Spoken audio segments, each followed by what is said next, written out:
ఇక మాజీ మంత్రి హరీష్ రావు హాట్ కామెంట్స్ చేశారు. అధికారం ఉందని విర్రవీగితే ఏపీలో ఏమైందో చూసామంటూ తెలంగాణ పోలీసులను ఉద్దేశించు వ్యాఖ్యలు చేశారు. తెలంగాణలో కొందరు పోలీసు అధికారులు ప్రభుత్వానికి తొత్తులుగా వ్యవహరిస్తున్నారని ఆరోపించారు.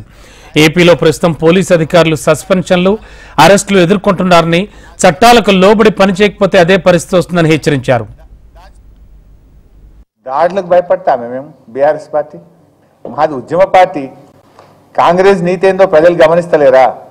ఖమ్మంలో ఆ రోజు వరద బాధితులకు సాయం చేయడానికి మేము పోతే మా మీదనే దాడి చేసి మా మీదనే కేసు పెట్టింది. ఇప్పటి వరకు ఆ దాడి చేసిన మీద ఇంకా ఎఫ్ఐఆర్ కూడా కాలే. దాన్ని దాచిపెట్టి వేరే కేసులో మెర్జ్ చేసి చేతులు ఎత్తే ప్రయత్నం చేస్తున్నారు. But god is great. చూస్తలేము ఆంధ్రప్రదేశ్లో ఏమవుతుంది. కొంతమంది పోలీస్ అధికారులు అనుకుంటున్నాము వీళ్ళు పర్మనెంట్ అని. ఇవాళ ఏమైంది? అడిషనల్ డీజీలు, ఐజీలు ఆంధ్రప్రదేశ్లో సస్పెండ్ అయిపోయి ఏమవుతుందో చూస్తున్నాం కదా, అరెస్టులు అయిపోయి. పోలీసులు కూడా చట్టానికి లోబడి పనిచేస్తే మంచిది. చట్టాన్ని అతిక్రమిస్తే ఇవాళ వాళ్ళ అధికారంలో ఉందని ఇష్టం వచ్చినట్టు చేస్తే రేపు ఆంధ్రప్రదేశ్ తరహా పరిణామాలు